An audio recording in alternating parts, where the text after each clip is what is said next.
오늘은 성령 강림 주일입니다. 성령 하나님께서 저와 여러분의 마음과 생각을 열어주셔서 하나님의 뜻이 우리의 마음에 잘 새겨지고 또 그 뜻이 우리의 삶 속에서 또 아름답게 펼쳐지기를 바랍니다. 주변에 계신 분들과 이렇게 인사하겠습니다. 성령으로 하나님과 소통하시기를 바랍니다. 한 번 더 인사하겠습니다. 성령으로 이웃과 세상, 자연과도 소통하시기를 바랍니다.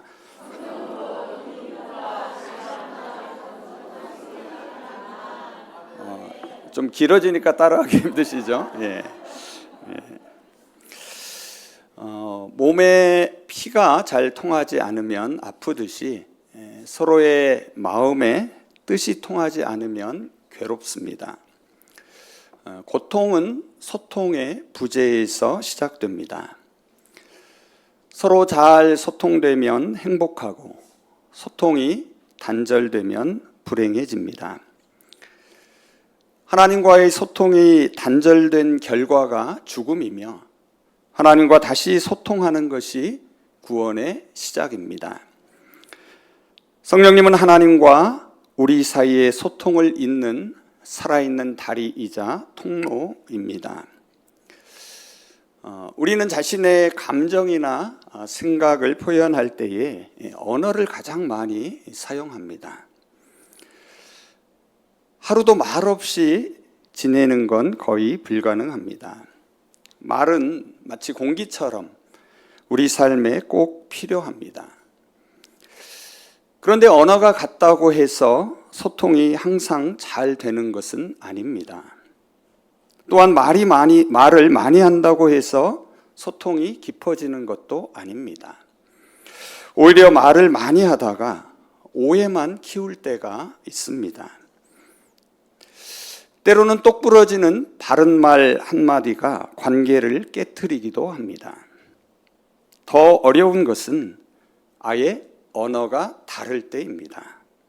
그때는 소통 자체가 불가능해집니다. 제가 독일 유학 초기 시절에 이 독일어 때문에 낭패를 겪은 적이 종종 있었습니다. 아침 식사로 보통 이제 빵을 먹게 되는데요. 이제 빵집에 가면 사람들이 막 줄을 서 있습니다.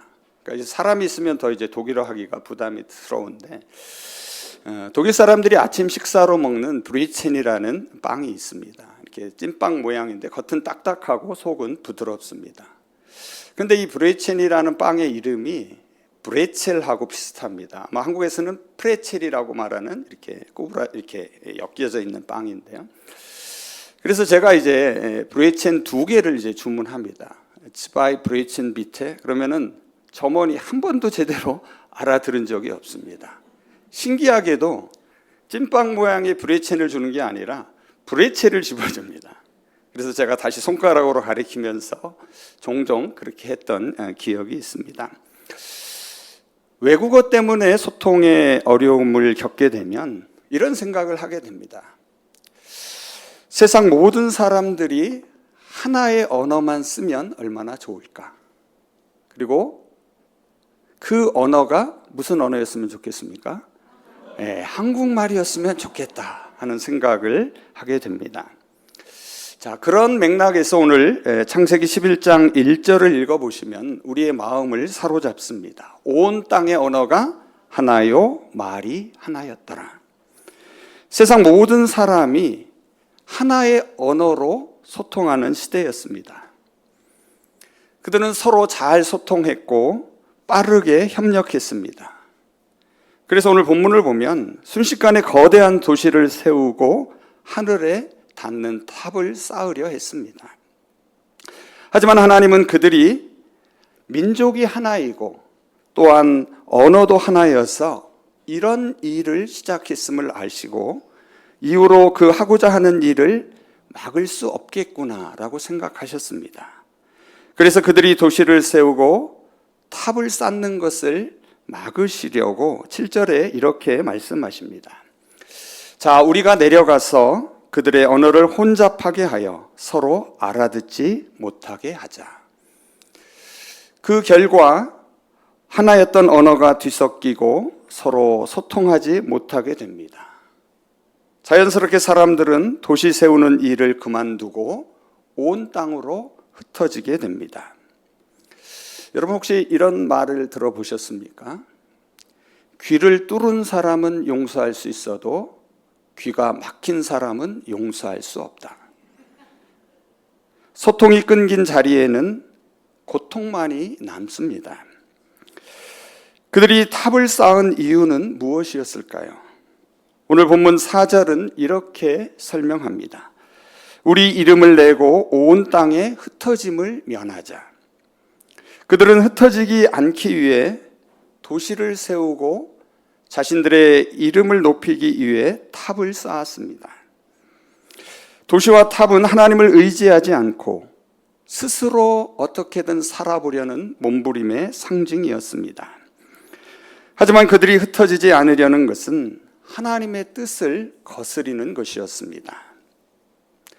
창세기를 거슬러 올라가 1장 28절을 보시면은 하나님은 이러한 말씀을 하셨습니다. 생육하고 번성하여 땅에 충만하라. 그런데 사람들은 이 명령에 불순종하고 한 곳에 머물며 자신만의 안전지대를 만들고자 했던 것입니다. 결국 이 바벨탑은 하나님과의 소통이 단절된 결과입니다.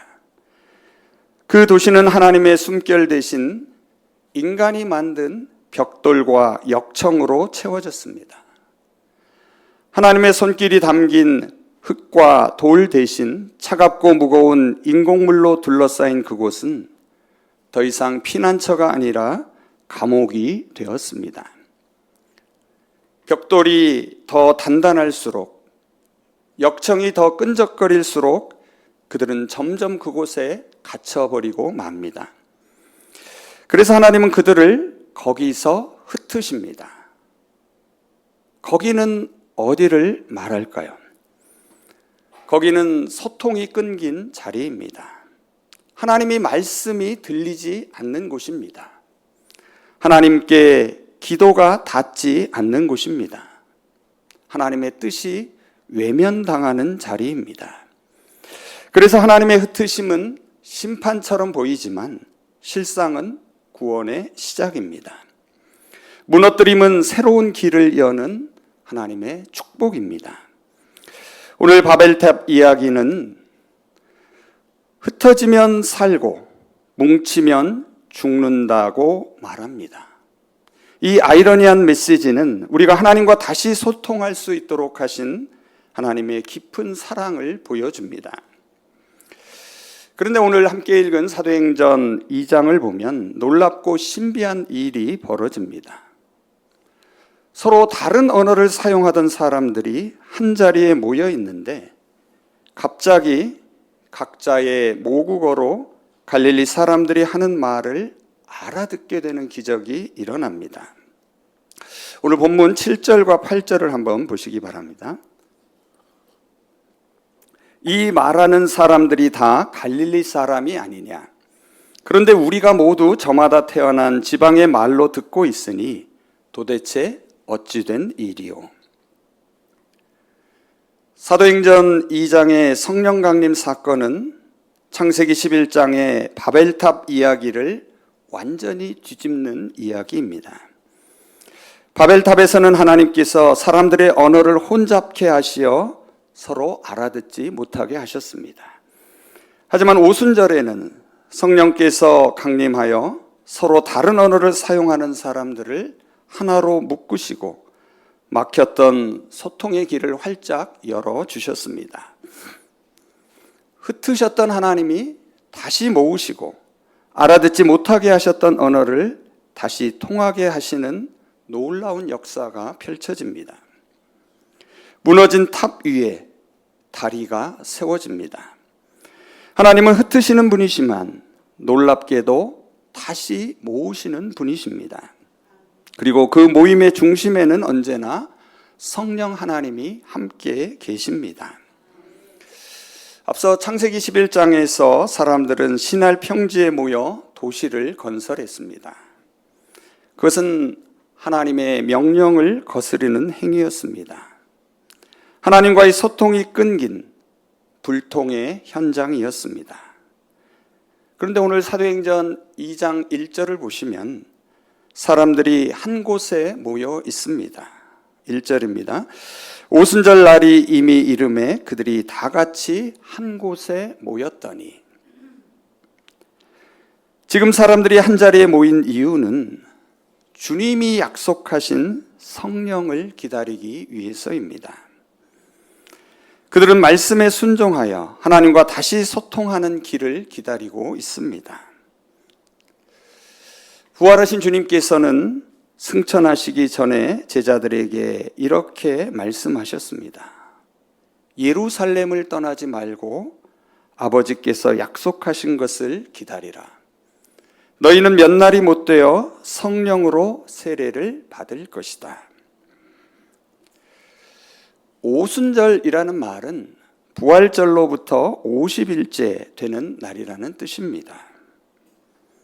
하나님과 단절된 침묵의 기간이 끝나고 성령이 임하심으로 하나님과의 소통이 회복되었습니다. 십자가 사건과 부활 이후 그 50일은 말없는 고요와 혼란의 시간이었습니다. 십자가는 따르던 이들의 희망을 꺾었고 부활의 기쁨도 그들의 믿음을 완전히 회복하지는 못했습니다. 왜냐하면 하나님과의 온전한 소통이 없었기 때문입니다. 하지만 성령이 임하자 그들은 십자가의 참된 의미를 깨닫기 시작합니다.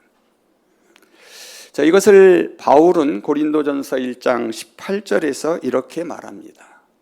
십자가의 도가 멸망하는 자들에게는 미련한 것이요 구원을 받는 우리에게는 하나님의 능력이다. 십자가는 단순한 형벌의 도구가 아니라 하나님이 우리에게 전하시는 사랑과 구원의 언어입니다.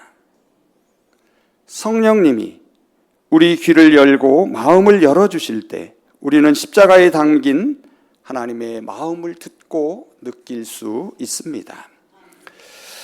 성령님은 십자가의 언어를 알아듣게 하는 통역자이십니다. 그분은 우리 마음에 하나님과 소통하는 근본적 언어를 회복시켜 주십니다. 여러분, 여기서 말하는 언어는 단순한 정보 전달의 수단이 아닙니다. 마음과 마음을 잇는 통로입니다. 바벨탑 사건 이후 사람들은 서로 언어가 달라서 소통하지 못했습니다. 이것은 단순히 말이 달라서가 아니라 서로의 마음에 닿지 않아서 소통하지 못한 것입니다. 예수님은 마태복음 11장에서 이러한 사실을 이렇게 탄식하고 계십니다. 귀 있는 자는 들을지어다. 이 세대를 무엇으로 비유할까? 아이들이 장터에 앉아 제 동물을 불러 우리가 너희를 향해 피리를 불어도 춤추지 않고 슬피 울어도 가슴 치지 아니하였다 하노라. 누군가 외롭고 슬프고 아파도 사람들은 그 고통을 전혀 공감하지 못합니다. 아무도 함께 아파하지 않고 기쁨도 함께 나누지 않습니다. 하지만 하나님과 소통하는 사람은 다릅니다. 하나님과의 소통이 회복될 때에 이웃과의 진정한 소통이 시작됩니다. 오늘 사도행전 2장 4절을 보시면은 그들이 다 성령의 충만함을 받고 성령이 말하게 하심을 따라 다른 언어들로 말하기 시작합니다. 성령님은 우리에게 하나님의 마음을 알게 하시고 하나님의 관점으로 듣고 말하게 하십니다. 성령님은 우리와 하나님 사이에 있는 불통의 장벽을 허무는 통역자이자 대언자이십니다. 또한 말할 수 없는 탄식으로 저와 여러분을 위하여 간구하시며 십자가에서 들려오는 용서와 화해의 말씀을 우리의 마음에 깊이 새기십니다. 예수 그리스도의 십자가는 하나님의 용서 선언이자 화해의 초대입니다. 그리고 성령님은 그 말씀을 우리의 가슴으로 듣게 하시고 믿음으로 받아들이게 하십니다. 또한 성령님은 사람과 사람 사이에 놓인 차별의 벽도 무너뜨리십니다. 하나님과 소통하는 사람은 이웃과도 열린 마음으로 소통합니다. 관심과 배려, 공감으로 서로의 마음을 여는 능력을 성령께서 우리에게 부어 주십니다. 하나님과 소통하는 사람은 세상과도 소통하며 담대히 복음의 빛을 세상 가운데에 비춥니다. 입으로 말하면 귀로 듣지만 가슴으로 말하면 마음으로 듣습니다. 성령 하나님께서 우리의 닫힌 마음을 활짝 열어주시기를 바랍니다. 성령의 물결로 저와 여러분의 가슴을 촉촉히 적셔주시기를 소망합니다. 그래서 우리가 모두 함께 기뻐하고 함께 아파할 수 있기를 바랍니다. 의사소통은 언어뿐 아니라 몸짓과 표정으로도 이루어집니다. 성령의 충만함으로 흘러나오는 미소는 그 미소를 마주한 이의 얼굴에도 미소를 띄우게 합니다. 관심 어린 눈빛과 조용한 눈물 한 방울이 말보다 더 깊이 가슴을 울립니다. 마지막으로 성령님은 우리의 피조물의 신음에 민감하게 만드십니다. 이것을 바울은 로마서 8장 19절에서 이렇게 말합니다. 피조물들도 하나님의 자녀들이 나타나기를 간절히 기다리고 있습니다. 하나님의 자녀, 즉 성령을 받은 사람은 피조물의 신음소리를 듣고 함께 아파합니다. 우리가 몇 년 전에 코로나 시기를 지났습니다. 그때에 코로나가 인류에게 보내는 편지라는 글이 있었습니다. 그 가운데 이런 구절이 있습니다. 지구가 속삭였지만 당신들은 듣지 않았다. 지구가 소리를 내었지만 당신들은 듣지 않았다. 지구가 외쳤을 때 당신들은 귀를 막았다. 그래서 내가 태어났다. 나는 벌 주러 온 것이 아니라 여러분을 깨우러 왔다. 생명의 영이신 성령님은 우리에게 모든 피조물이 생명의 고리로 서로 연결되어 있음을 깨닫게 하십니다. 지구가 병들면 결국 우리도 병들 수밖에 없습니다. 이제 말씀을 정리합니다. 오늘 성령 강림주의를 맞아 성령의 임재가 우리 삶에 얼마나 절실한지를 다시금 깨닫게 됩니다. 하나님과의 단절, 그 침묵의 시간은 우리 마음속에 깊은 외로움과 고통을 낳았습니다. 하지만 성령이 임하시면 그 침묵은 기쁨의 찬양으로, 그 단절은 소통의 다리로 놀랍게 바뀝니다. 성령 강림 사건은 바로 바벨탑으로 무너진 소통의 벽을 하나님께서 다시 세우신 역사입니다. 언어를 혼잡하게 하셔서 서로 알아듣지 못하게 하셨던 하나님께서 오늘 성령으로 우리 가운데 오셔서 서로의 말과 마음을 통하게 하십니다. 이것은 단순한 말귀를 알아듣게 하시는 것이 아닙니다. 서로 가슴 깊은 울림을 느끼고 진심으로 통하는 마음의 소통을 의미합니다. 바벨탑 이후 쌓였던 장벽을 성령이 뜨거운 불길과 강한 바람으로 허물어 주셨습니다.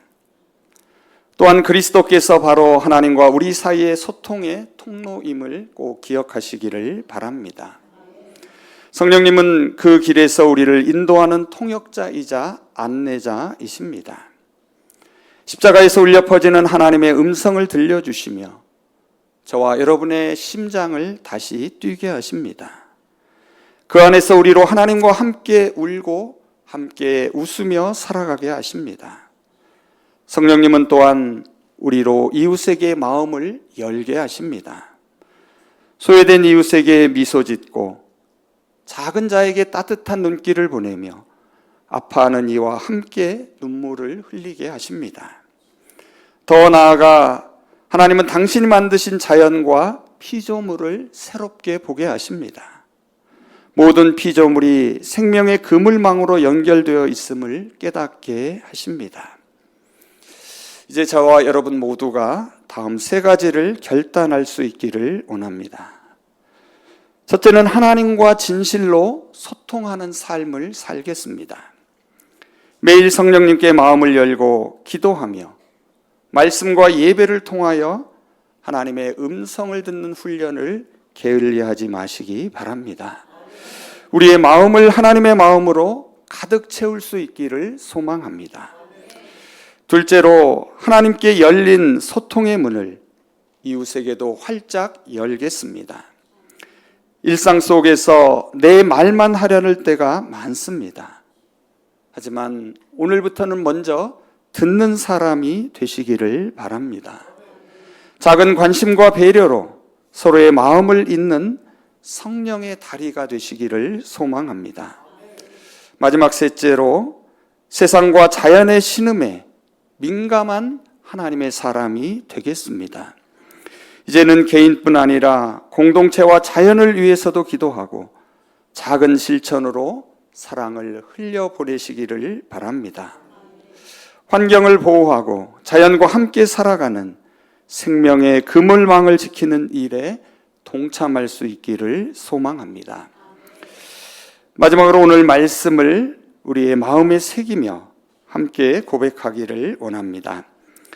자, 우리가 내려가서 거기서 그들의 언어를 혼잡하게 하여 그들이 서로 알아듣지 못하게 하자 하시고 여호와께서 거기서 그들을 온 지면에 흩으셨더라. 그들이 다 성령의 충만함을 받고 성령이 말하게 하심을 따라 다른 언어들로 말하기를 시작하니라. 우리가 우리 각 사람이 난 곳 방언으로 듣게 되는 것이 어찌 됨이냐. 우리가 다 우리의 각 언어로 하나님의 큰 일을 말함을 듣는도다. 이제 우리 모두 성령의 능력으로 사랑하며 소통하는 삶을 살기를 원합니다. 하나님과 이웃과 자연과 진정으로 소통하는 하나님의 참된 자녀들이 되시기를 바랍니다. 그 소통을 통하여 하나님 나라의 평화와 사랑이 이 땅에 이루어지기를 소망합니다. 기도하겠습니다. 다시 모으시고 말씀하시는 하나님, 단절과 침묵의 시대에 성령님을 보내시어 다시 소통하게 하심을 감사드립니다. 먼저 하나님과의 소통을 회복하게 하시고 말씀 앞에 머물며 성령의 음성에 귀를 기울이게 하시며 하늘의 숨결이 저희의 메마른 영혼에 생명의 바람으로 불어오게 하여 주시옵소서. 이웃과의 소통도 열어주시어 내 말보다 그들의 마음을 먼저 듣게 하시고 미소와 눈빛, 작은 친절로 하나님의 사랑을 전하게 하시며 피조물의 신음에도 민감한 자가 되게 하여 주시옵소서. 하나님이 지으신 세상을 돌보며 창조 질서를 지키는 삶을 살게 하시고 오늘 성령 안에서 단절은 다리가 되고 침묵은 기도가 되며 흩어졌던 마음들이 다시 하나 되게 하여 주시옵소서. 저희를 소통의 통로로 세우시는 예수 그리스도의 이름으로 기도합니다. 아멘.